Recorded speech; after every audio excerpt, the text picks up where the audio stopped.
আৰম্ভ কৰিলোঁ, পূজাৰ সব ৰেডি কৰোঁ। কালি ৰাতি মা লক্ষ্মীক আমি নতুনকৈ লৈ আহোঁ। আমি যেহেতু মূৰ্তিটো এবছৰ ৰাখোঁ, তো পূজাৰ আগদিনা পুৰণা মূৰ্তিটো আমি থৈ পিনে নতুন মূৰ্তি লৈ আহোঁ। তো পূজাৰ আগদিনাৰ পৰা আমাৰ কাৰ্যসূচী আৰম্ভ হৈ যায়। তাৰপিছত মা অহাৰ পিছত মাক বৰণ কৰোঁ। তাৰপিছত আমি বিভিন্ন গহনাৰে মাক সজাই দিওঁ। মাক যেনেকৈ এজন ছোৱালীক বিয়া দিয়াৰ টাইমত সজাই দিয়ে, তেনেকৈ মই মাক তেনেকৈ সজাই দিওঁ গহনা আদি পিন্ধাই।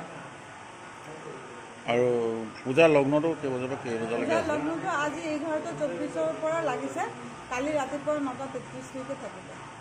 আৰু মানুহ সমাগমৰ কথা বিষয়ে মানুহ সমাগম এতিয়া যে পূজা হ'ল, এতিয়াৰ পৰা মানুহ সমাগম আৰম্ভ হ'ব। মানুহক আমি চবক মাতিব যাওঁ, তো মানুহে চবে কয় যে বোলে মাতিব প্ৰয়োজন নাই, আমি নিজে আহিম। মানে যিহেতু 47 বছৰ ধৰি এইটো পূজা হৈ আছে, 47 বছৰ ধৰি, তো চবে গম পায় যে আমাৰ ইয়াত লক্ষ্মী পূজা হ'বই, আহিবই। তথাপি আমি চবক মাতিবলৈ যাওঁ, মাতিলে নিজৰো মনটো ভাল লাগে। 24 মিনিটত পূৰ্ণিমা লাগিছে। তাৰপিছত আমি আৰম্ভ কৰিছোঁ।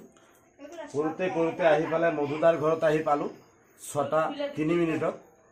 কৰি পেলাই এতিয়া বেলেগ জেগাত আকৌ যাম। আকৌ 4-5 জেগাত পূজা আছে, তেতিয়াহে মই আজৰি পাম। আৰু কিমান দেৰিলৈকে আছে? আজি গোটেই ৰাতিটো আছে, কাইলৈ 9:33 মিনিটলৈকে আছে দিনত ৰাতিপুৱা।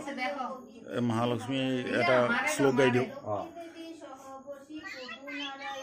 ওং সর্ব দেবানাং বরদাসী হরিপ্রিয় যা গতিস্তং প্রসন্নাং স্বামে ভয়ত্ব দর্শনাথ মাতা মহালক্ষ্মী দেবী চরণায় নমঃ। ওম মহিষন্নী মহামায়ী চামুণ্ডী মুন্ডমালিনী জং দেহি মাতা লক্ষ্মী চরণায়। ওং সর্ব মঙ্গল মঙ্গলে শিবে সর্বার্থ সাধিকে শরণ্যে স্তম্ভকে গৌরী নারায়ণী মাতা লক্ষ্মী দেবী চরণায় নমঃ। 11টাৰ পৰা দিনত 11টাৰ পৰা লাগিছে। কালি দিনত কেইটা বজাত ক'লা?